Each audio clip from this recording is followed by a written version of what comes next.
Tenth level prelim എക്സാമിൽ maths എന്ന് പറയുന്ന ഭാഗവുമായി ബന്ധപ്പെടുത്തിയിട്ടുള്ള കുറച്ച് ചോദ്യങ്ങളാണ് ഞാൻ നിങ്ങളുടെ മുന്നിലേക്ക് പരിചയപ്പെടുത്താൻ പോകുന്നത്. മുൻവർഷ ടെൻത്ത് ലെവൽ പ്രിലിം എക്സാമിൽ ചോദിച്ചിരിക്കുന്ന ചോദ്യങ്ങളാണ്. നമുക്കറിയാം, പ്രിലിം എക്സാമൊക്കെ എടുക്കുകയാണെങ്കിൽ 20 മാർക്കിനുള്ള ചോദ്യങ്ങൾ ഈ ഒരു മേഖലയിൽ നിന്ന് വരുന്നുണ്ട്. അവിടെ പലപ്പോഴും പ്രീവിയസ് ആയിട്ട് ചോദിച്ചിരിക്കുന്ന ചോദ്യങ്ങളുടെ ഒരു പാറ്റേൺ തന്നെയായിരിക്കും വന്നുകൊണ്ടിരിക്കുന്നത്. അപ്പോൾ ഈ ഒരു ചോദ്യം നിങ്ങൾ മനസ്സിലാക്കിയാൽ തന്നെ ഇതിനു മുമ്പത്തെ പ്രിലിം എക്സാമിലും ഒക്കെ ചോദിച്ചിരിക്കുന്ന ചോദ്യങ്ങളുടെ ഒരു മോഡൽ തന്നെയാണ് ഈ ഒരു പരീക്ഷയ്ക്കും വന്നിരിക്കുന്നത്. അപ്പോൾ നമുക്ക് പരിശോധിക്കാം എന്തെല്ലാം ചോദ്യങ്ങളാണ് ഇവിടെ നമ്മൾ ഇന്നത്തെ ക്ലാസ്സിൽ പരിചയപ്പെടാൻ പോകുന്നതെന്ന്. ഒന്നാമത്തെ ചോദ്യമായിട്ട് ഇവിടെ കൊടുത്തിരിക്കുന്നത് 1 മുതൽ തുടർച്ചയായ 21 ഒറ്റ സംഖ്യകളുടെ തുക എത്രയാണെന്നാണ് പരീക്ഷയ്ക്ക് വന്നിരിക്കുന്ന ചോദ്യം. നമുക്കറിയാം, എണ്ണൽ സംഖ്യകളുടെ തുക കണ്ടുപിടിക്കാനുള്ള സൂത്രവാക്യം n+1/2 ആണെന്ന് നമുക്കറിയാം. ഇതിൽ നമ്മൾ ഈ 2നെ അങ്ങോട്ട് ഒഴിവാക്കി കഴിഞ്ഞാൽ n+n+1 എന്ന് പറയുന്നത് ഇരട്ട സംഖ്യകളുടെ തുക കണ്ടുപിടിക്കാനുള്ള സൂത്രവാക്യമാണ്. തുടർന്ന് നമ്മൾ ഈ 1നെ അങ്ങോട്ട് ഒഴിവാക്കി കഴിഞ്ഞാൽ പിന്നെ n ചെയ്ത് കഴിഞ്ഞാൽ n² എന്ന് കിട്ടും. അതാണ് എന്ത്, ഒറ്റ സംഖ്യകളുടെ തുക കണ്ടുപിടിക്കാനുള്ള സൂത്രവാക്യം. അതാണ് നമ്മുടെ ഈ ഒരു ചോദ്യത്തിൽ തന്നിരിക്കുന്നത്. 1 മുതൽ തുടർച്ചയായ 21 ഒറ്റ സംഖ്യകളുടെ തുക എത്ര എന്നാണ് നമ്മുടെ ചോദ്യത്തിൽ തന്നിരിക്കുന്നത്. തുടർച്ചയായ 21 എന്ന് പറഞ്ഞതുകൊണ്ട് തന്നെ എന്നിൻ്റെ വാല്യൂ ഡയറക്റ്റ് നമുക്ക് എന്ത് കൊടുക്കാം, 21 എന്ന് കൊടുക്കാം. അതിൻ്റെ സ്ക്വയർ എടുത്താൽ കിട്ടുന്ന 441 ആയിരിക്കും നമ്മുടെ ഉത്തരമായിട്ട് വരിക. ഇവിടെ ഓപ്ഷൻ ബി ആണ് നമ്മുടെ ഉത്തരമായിട്ട് വരുന്നത്. അപ്പോൾ ഈ ഒരു രീതിയിലാണ് നമ്മൾ ഈ ഒരു പ്രോബ്ലം ചെയ്യേണ്ടത്. അവിടെ മെയിനായിട്ട് അറിഞ്ഞിരിക്കേണ്ട എന്താണ്, ഈ ഇക്വേഷൻസ് തന്നെയാണ്. n² എന്ന് പറയുന്നതാണ് തുടർച്ചയായിട്ടുള്ള n ഒറ്റ സംഖ്യകളുടെ തുക കണ്ടുപിടിക്കാനുള്ള സൂത്രവാക്യം. എന്നാൽ തുടർച്ചയായിട്ടുള്ള എണ്ണൽ സംഖ്യകളാണെങ്കിലോ n+1/2 ആണെന്ന കാര്യം ഓർത്തിരിക്കുക. n+1/2 ആണെന്ന കാര്യം ഓർത്തിരിക്കുക. അപ്പോൾ ആ 2നെ അങ്ങോട്ട് ഒഴിവാക്കി കഴിഞ്ഞാൽ നമ്മളോട് പറയുന്നത് എന്താണ്, തുടർച്ചയായിട്ടുള്ള n ഇരട്ട സംഖ്യകളുടെ തുക കണ്ടുപിടിക്കാനാണ് പറയാം. അപ്പോൾ നമ്മൾ എന്ത് ചെയ്യും, ആ എണ്ണൽ സംഖ്യയിൽ നിന്ന് 2നെ പിടിച്ചങ്ങോട്ട് ഒഴിവാക്കും. അപ്പോൾ അവിടെ എന്താണ്, n+n+1. അതെന്താണ്, നമ്മുടെ ആദ്യത്തെ n ഇരട്ട സംഖ്യകളുടെ തുക കണ്ടുപിടിക്കാനുള്ള സൂത്രവാക്യമാണ്. അതിനുശേഷം ആ 1നെ പിടിച്ച് ഒഴിവാക്കിയാൽ n² എന്ന് കിട്ടും. അതെന്താണ്, ആദ്യത്തെ n ഒറ്റ സംഖ്യകളുടെ തുക കണ്ടുപിടിക്കാനുള്ള സൂത്രവാക്യമാണ്. അപ്പോൾ ആ പറഞ്ഞ സൂത്രവാക്യങ്ങളെല്ലാം ഓർത്തിരിക്കണം. കാരണം ഇത് റിപ്പീറ്റായി ചോദിക്കുന്ന ഒരു മേഖലയാണ്. ഇവിടെ നമ്മൾ പറഞ്ഞതിൻ്റെ ഉത്തരം എന്താണ്, ഓപ്ഷൻ ബി ആണ് ഉത്തരമായിട്ട് വരിക. 1000ൻ്റെ വർഗ്ഗത്തിൽ 1 കഴിഞ്ഞ് എത്ര 0 ഉണ്ടാവും എന്നാണ് നമ്മുടെ ചോദ്യം. ഇവിടെ തന്നിരിക്കുന്ന 1000ൻ്റെ വർഗ്ഗം എന്നാണ്, സ്ക്വയർ എടുക്കാനാണ് പറയുന്നത്. അപ്പോൾ ഇത്തരത്തിൽ നമ്മൾ അവസാനം 3 പൂജ്യമാണ് ഇവിടെ ഉള്ളതെങ്കിൽ സ്ക്വയർ എടുക്കുമ്പോൾ എന്തായിട്ട് മാറും, അതിൻ്റെ ഡബിൾ ആയിട്ട് മാറും. അതായത് 1000ൻ്റെ വർഗ്ഗം നമ്മൾ എടുക്കുകയാണെങ്കിൽ നമുക്ക് എന്ത് കിട്ടും, 3 പൂജ്യം കണ്ട് പിന്നെ ഒരു 3 പൂജ്യം കൂടെ ഇട്ട് കൊടുക്കാം. അപ്പോൾ നമുക്ക് ടോട്ടൽ എത്ര പൂജ്യം ഉണ്ട്, 6 പൂജ്യം ഉണ്ടെന്ന് പറയാൻ പറ്റും. ഇപ്പം നമ്മളോട് പറയാണ് 50ൻ്റെ വർഗ്ഗം കണ്ടുപിടിക്കാൻ പറഞ്ഞാൽ അതിൽ അവസാനം എത്ര പൂജ്യം ഉണ്ടെന്ന് ചോദിച്ചാൽ ഇവിടെ നോക്കി, ഈ അവസാനം ഒറ്റ പൂജ്യമല്ലേ. അപ്പോൾ നമുക്ക് ചെയ്യാതെ തന്നെ പറയാൻ പറ്റണം എന്താണ്, അതിൻ്റെ ഡബിൾ ആവുകയാണ് ചെയ്യുന്നത്. അതായത് 50ൻ്റെ വർഗ്ഗം എന്ന് പറഞ്ഞാൽ എന്താണ്, 25,000 ആ പൂജ്യത്തിൻ്റെ എണ്ണം എന്താണ്, ഡബിൾ ആവുകയാണ് ചെയ്യുന്നത്. ഇത് നിങ്ങളോട് ചോദിക്കുകയാണ് 63,006,000. അപ്പോൾ ഇങ്ങനെ വരികയാണെങ്കിൽ നിങ്ങളോട് ചോദിക്കുകയാണ് ഈ ഒരു സംഖ്യയിൽ വർഗ്ഗം എടുത്തു കഴിയുമ്പോൾ അവസാനം എത്ര പൂജ്യം ഉണ്ടെന്ന് ചോദിക്കുകയാണ്. അപ്പോൾ നിങ്ങൾ ഒരു കാരണവശാലും ഈ പൂജ്യം എന്ത് ചെയ്യരുത്, കൺസിഡർ ചെയ്യരുത്. എന്താണ്, അവസാനം എത്ര പൂജ്യം ഉണ്ടെന്ന് വെച്ചാൽ എന്താണ്, ഈ അവസാനത്തെ 2 പൂജ്യം മാത്രമാണ് നമ്മൾ എന്ത് ചെയ്യേണ്ടത്, എടുക്കേണ്ടത്.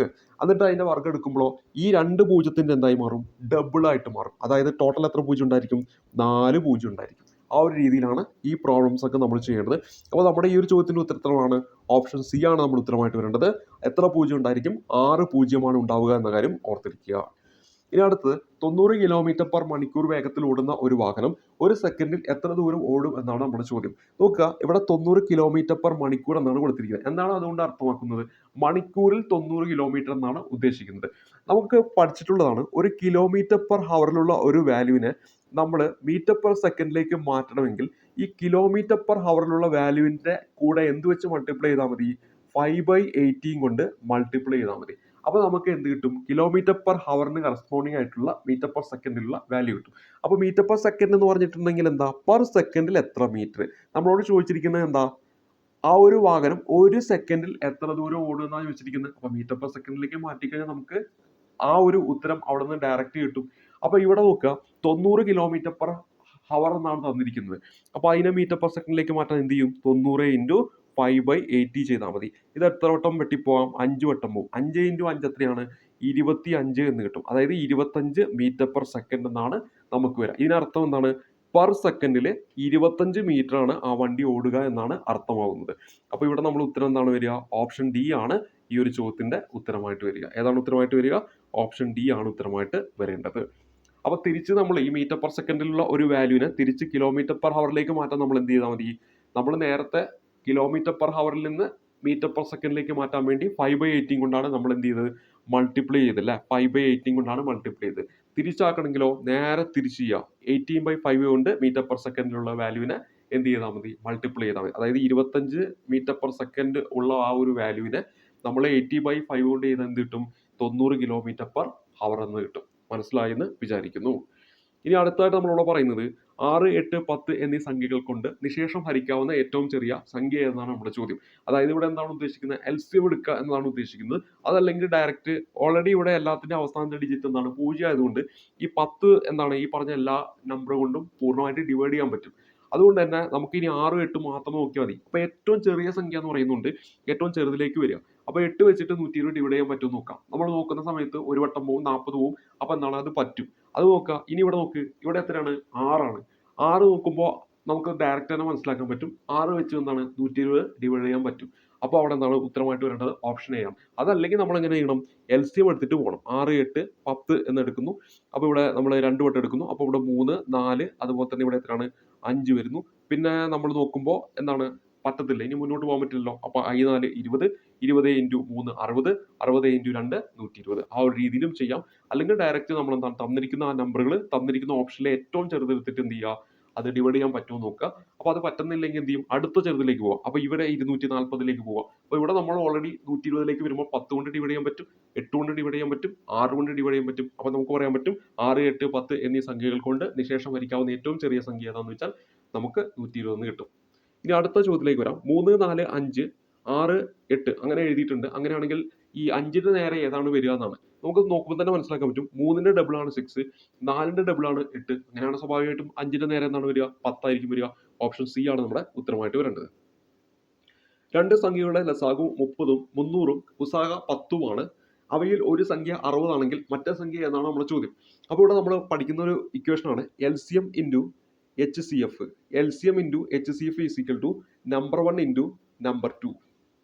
അപ്പോൾ രണ്ട് സംഖ്യകളുടെ LCM-ഉം രണ്ട് സംഖ്യകളുടെ HCF-ഉം അതിന്റെ ഗുണനം എന്ന് പറയുന്നത് ആ രണ്ട് സംഖ്യകളുടെ ഗുണനത്തിന് തുല്യമായിരിക്കും എന്നാണ് ഇതുകൊണ്ട് അർത്ഥമാക്കുന്നത്. ഇവിടെ നമുക്ക് തന്നിട്ടുണ്ട് ലസാഗു 300 തന്നിട്ടുണ്ട്. അപ്പോൾ ഈ ഒരു ഭാഗത്ത് നമുക്ക് 300 എന്ന് കൊടുക്കാൻ പറ്റും.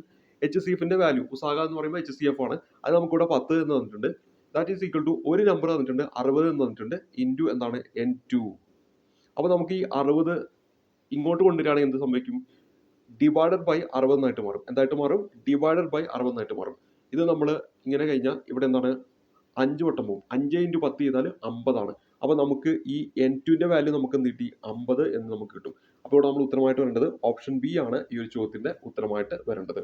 മനസ്സിലായെന്ന് വിചാരിക്കുന്നു. സിമ്പിൾ ആയിട്ടുള്ള ചോദ്യമാണ്. അവിടെ നമ്മൾ അറിഞ്ഞിരിക്കേണ്ട ആ ഒരു ഇക്വേഷൻ മാത്രമാണ്. എന്താണ് നമ്മുടെ ഇക്വേഷൻ എന്ന് പറയുന്നത്, LCM × HCF is equal to number 1 × number 2 എന്ന് പറയുന്ന ഈ ഒരു ഇക്വേഷൻ ആണ് നമുക്ക് അറിഞ്ഞിരിക്കേണ്ടത്. ഇനി അടുത്ത ചോദ്യത്തിലേക്ക് വരാം. 1/8 + 1/9 is equal to 1/x ആയാൽ എക്സിന്റെ വില എന്ത് എന്നാണ് നമ്മുടെ ചോദ്യം. അപ്പോൾ നോക്കുക 1/8 + 1/9 ഇതിനെ നല്ല ക്രോസ് ആയിട്ട് മൾട്ടിപ്ലൈ ചെയ്യാം. അപ്പോൾ നമുക്ക് എന്ത് കിട്ടും, 9 + 8/9 × 8 എന്ന് കിട്ടും. ഇതെന്ന് പറഞ്ഞാൽ എന്താണ് 1/xന്റെ വാല്യൂ ആണ് അല്ലെ. 1/x = 1/8 + 1/9 എന്നാണ് കിട്ടിയത്. നമുക്ക് കണ്ടുപിടിക്കാൻ പറഞ്ഞിരിക്കുന്നത് എക്സിന്റെ വാല്യൂ ആണ് കണ്ടുപിടിക്കാൻ പറഞ്ഞത്. അപ്പോൾ നേരെ എന്ത് ചെയ്താൽ മതി, റിവേഴ്സ് ചെയ്താൽ മതി. അതായത് ഇവിടെ ഇപ്പോൾ എക്സിന്റെ ആ ഒരു രീതിയിൽ നമ്മൾ ഈ ഒരു ഇക്വേഷൻ കൊണ്ടുവരുമ്പോൾ എന്തായിട്ട് മാറും, x = എന്തായിട്ട് മാറും 9 × 8/9 + 8 എന്നായിട്ട് മാറും. 9 × 8 എത്രയാണ് 72/9 8 എത്രയാണ് 17. അപ്പോൾ 72/17 എന്ന് പറയുമ്പോൾ ഓപ്ഷൻ എ ആണ് നമ്മുടെ ഉത്തരമായിട്ട് വരേണ്ടത്. മനസ്സിലായെന്ന് വിചാരിക്കുന്നു. അപ്പോൾ നമ്മൾ ഇവിടെ നമ്മളെ തെറ്റിക്കാൻ വേണ്ടിയിട്ട് നോക്കുക 72/17 17/72 എന്ന് കൊടുത്തിട്ടുണ്ട്. നമുക്ക് 17/72 കിട്ടുമ്പോൾ നമ്മൾ ആ ഒരു സന്തോഷത്തിൽ ഓപ്ഷൻ ബി പോയിട്ട് കറപ്പിക്കാൻ ചാൻസ് ഉണ്ട്. പ്രത്യേകം ശ്രദ്ധിക്കുക, എക്സിന്റെ വാല്യൂ ആണ് ചോദിച്ചത്, തന്നിരിക്കുന്ന 1/x എന്നാണ്. അപ്പോൾ അതിനെ എക്സിലേക്ക് മാറ്റുമ്പോൾ എന്ത് ചെയ്യും, നേരെ തിരിക്കണം എന്ന കാര്യം പ്രത്യേകം ഒന്ന് നോട്ട് ചെയ്ത് വെക്കാം. ഇനി അടുത്ത ചോദ്യത്തിലേക്ക് വരാം. അപ്പോൾ അടുത്ത ചോദ്യം √x + √64 is equal to 9.1 ആയാൽ എക്സിന്റെ വില എന്തെന്നാണ്. അപ്പോൾ ഇവിടെ നോക്കുക √x + √64 എന്ന് പറഞ്ഞാൽ നമുക്കറിയാം 8 × 8 ആണ് എന്ത് 64. അപ്പോൾ √8 × 8 എന്ന് പറയുമ്പോൾ നമുക്ക് എന്ത് കിട്ടും, 8 എന്ന് കിട്ടും. √64 എന്ന് പറയുമ്പോൾ എന്താണ് 8 ആണ്. ദാറ്റ് ഈസ് ഈക്വൽ ടു 9.1 ആണ്. ഇതിന് ഇങ്ങോട്ട് കൊണ്ടുവരുമ്പോഴോ നമുക്ക് എന്ത് കിട്ടും, 9.1 - 8 എന്ന് വരും. അതായത് 1.1 എന്ന് കിട്ടും. അപ്പോൾ നമുക്കിപ്പോൾ √xന്റെ വാല്യൂ ആണ് എന്ത് കിട്ടിയിരിക്കുന്നത്, 1.1 എന്ന് കിട്ടിയിരിക്കുന്നത്. എന്തിന്റെ വാല്യൂ ആണ് നമുക്ക് 1.1 എന്ന് കിട്ടിയിരിക്കുന്നത്, √xന്റെ വാല്യൂ ആണ് നമുക്ക് 1.1 എന്ന് കിട്ടിയിരിക്കുന്നത്. അപ്പം നമുക്ക് എക്സിന്റെ വാല്യൂ കണ്ടുപിടിക്കാൻ എന്ത് ചെയ്യണം? സ്ക്വയർ ചെയ്താൽ മതി. അപ്പം നമുക്കിവിടെ എന്ത് കിട്ടും? 1.1 സ്ക്വയർ എന്ന് വരും. അപ്പോൾ ഇവിടെ നമ്മൾ 11 സ്ക്വയർ നമുക്കറിയാം എത്രയാണ്? 121 ആണ് നമുക്കറിയാം. അപ്പോൾ ഇവിടെ നോക്കുക, നമ്മുടെ ഈ ഒരു ചോദ്യത്തിലേക്ക് വരുമ്പോൾ ഇവിടെ പോയിന്റ് കഴിഞ്ഞിട്ട് എത്ര ഡിജിറ്റ് ഉണ്ട്? ഒരു ഡിജിറ്റ് ആണുള്ളത്. പോയിന്റ് കഴിഞ്ഞിട്ട് എത്ര ഡിജിറ്റ് ഉണ്ട്? ഒരു ഡിജിറ്റ് ആണുള്ളത്. അങ്ങനെയാണെങ്കിൽ സ്ക്വയർ എടുക്കുമ്പോൾ എന്ത് സംഭവിക്കും? അതിന്റെ ഡബിൾ ആവും. എന്താണ്? പോയിന്റ് കഴിഞ്ഞിട്ട് 2 ഡിജിറ്റ് വരും. അങ്ങനെ ആകുമ്പോഴോ 1.21 എന്നാണ് വരിക. നമ്മൾ ഡിജിറ്റ് എപ്പോഴും ഈ ഒരു ഭാഗത്ത് നിന്നാണ് കൺസിഡർ ചെയ്യുക. അപ്പോൾ ഒരു ഡിജിറ്റ്, 2 ഡിജിറ്റ്. അപ്പോൾ ഇവിടെ എന്ത് ചെയ്തു? പോയിന്റ് കൊടുത്തു. അപ്പോൾ നമ്മുടെ ഉത്തരം എന്താണ്? 1.21. ഓപ്ഷൻ ഡി ആണ് നമ്മുടെ ഉത്തരമായിട്ട് വരേണ്ടത്. മനസ്സിലായെന്ന് വിചാരിക്കുന്നു. ഇനി നമ്മൾ അടുത്ത ചോദ്യത്തിലേക്ക് വരാം. അടുത്ത ചോദ്യം നോക്കുക, സിമ്പിൾ ആയിട്ടുള്ള ചോദ്യമാണ്. അപ്പോൾ 10 102 എന്ന് കൊടുത്തിട്ടുണ്ട്. അങ്ങനെയാണെങ്കിൽ 20 എന്താണ് കൊടുക്കുക എന്നാണ് നമ്മുടെ ചോദ്യം. 10ന്റെ സ്ക്വയർ എത്രയാണ്? 100 ആണ്. അതിനോട് 2 കൂട്ടി. അപ്പോൾ 20ന്റെ സ്ക്വയർ എത്രയാണ്? 400 ആണ്. അതിനോട് 2 കൂട്ടി 402 എന്ന് കിട്ടി. ആ ഒരു രീതിയിലാണ് നമ്മുടെ ചോദ്യം കണ്ടുപിടിക്കുന്നത്. ഇനി അടുത്ത് നോക്കുക, 1.25 into 1.25 minus 2 into 1.25 into 0.25 plus 0.25 into 0.25. ഇത് ചെയ്താൽ എന്ത് കിട്ടും എന്നാണ്. കാണുമ്പോൾ ഭയങ്കര പാടായി തോന്നും. പക്ഷെ അത് നമ്മൾ കൊച്ചു ക്ലാസ്സിലൊക്കെ പഠിച്ച ഒരു ഇക്വേഷൻ ആണ് നമ്മളിവിടെ ഓർത്തിരിക്കേണ്ടത്.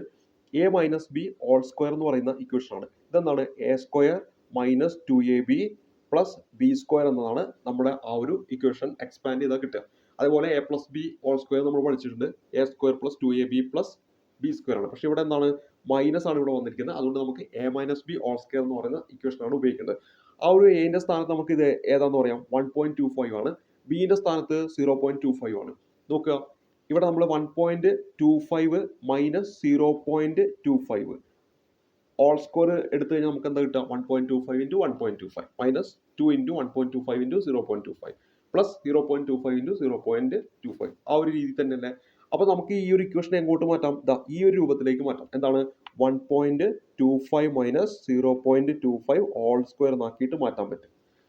1.25 മൈനസ് 0.25 ചെയ്താൽ നമുക്ക് എന്താ കിട്ടുക? ഈ ഒരു ഉൾഭാഗം എന്തായിട്ട് മാറും? 1 ആയിട്ട് മാറും. അപ്പൊ നമുക്ക് അത് എന്ത് കിട്ടും? 1 സ്ക്വയർ കിട്ടും. 1 സ്ക്വയർ എന്ന് പറഞ്ഞാൽ എന്താണ്? ഓപ്ഷൻ സി ആണ് നമ്മുടെ ഉത്തരമായിട്ട് വരേണ്ടത്. അപ്പോൾ ഇവിടെ നമ്മുടെ അടുത്ത ചോദ്യം എന്താണ്? നമ്മുടെ ഫൈനൽ ആൻഡ് സ്കെയിൽ ഡിലീറ്റ് ആക്കിയ ഒരു ചോദ്യമാണ്. അപ്പോൾ ഇവിടെ നമ്മുടെ ഇന്നത്തെ ഈ ഒരു ക്ലാസ്സിൽ നമ്മൾ ഇത്രയും ചോദ്യങ്ങളാണ് പരിചയപ്പെടുത്തുന്നത്. ഇങ്ങനെയുള്ള ചോദ്യങ്ങളാണ് നമ്മുടെ പ്രിലിം എക്സാമിന് എന്താണ് വരാൻ സാധ്യതയുള്ള ചോദ്യങ്ങൾ, അതായത് ഓൾറെഡി വന്നുകൊണ്ടിരിക്കുന്ന ചോദ്യങ്ങൾ. ഇത് പ്രിലിമിന്റെ ക്വസ്റ്റ്യൻ പേപ്പർ തന്നെയാണ്. അപ്പോൾ ഇത്തരത്തിലുള്ള ചോദ്യങ്ങൾ മാക്സിമം ചെയ്യുക വഴി പ്രിലിംസിൽ ചിലർക്കെങ്കിലും മാത്സ് ഒരു പാടാൻ തോന്നുന്നുണ്ടെങ്കിൽ സിമ്പിൾ ആണെന്ന് നിങ്ങൾക്ക് മനസ്സിലാക്കാനായിട്ട് പറ്റും. അപ്പോൾ ഇത്തരത്തിലുള്ള ചോദ്യങ്ങളൊക്കെ ആയിട്ട് നമ്മൾ വീണ്ടും കണ്ടുപിടുത്തായിരിക്കും. അപ്പോൾ ക്ലാസ്സുകളൊക്കെ നല്ല രീതിയിൽ കാണുക. അതോടൊപ്പം തന്നെ നിങ്ങൾക്ക് ഇഷ്ടപ്പെട്ട ക്ലാസ്സുകളൊക്കെ കാണുക. അതോടൊപ്പം നിങ്ങളുടെ ഗൈഡുകളൊക്കെ നോക്കി നല്ല രീതിയിൽ പഠിക്കുക. കാരണം പ്രിലിം എക്സാം നമ്മുടെ എക്സാം എന്ന് പറയുന്ന അത്രത്തോളം കോമ്പറ്റീഷൻ ഉണ്ടാവും. സ്റ്റേറ്റ് ലെവലാണ്. കട്ട് ഓഫ് അത്രത്തോളം കൂടുന്നതായിരിക്കും. അപ്പോൾ ഓരോ മാർക്കും നമുക്ക് വിലപ്പെട്ടതാണ്. അപ്പോൾ മാക്സിമം പഠിച്ച് നല്ല രീതിയിൽ പരീക്ഷ എഴുതാൻ സാധിക്കട്ടെ എന്ന് പറഞ്ഞുകൊണ്ട് ഈ ക്ലാസ് അവസാനിപ്പിക്കുന്നു. ഇതിന്റെ തുടർച്ചയുള്ള ക്ലാസ്സുകളുമായിട്ട് നമ്മുടെ തൊട്ടടുത്ത ദിവസം തന്നെ വരുന്നതായിരിക്കും. അതുവരേക്കും നന്ദി, നമസ്കാരം.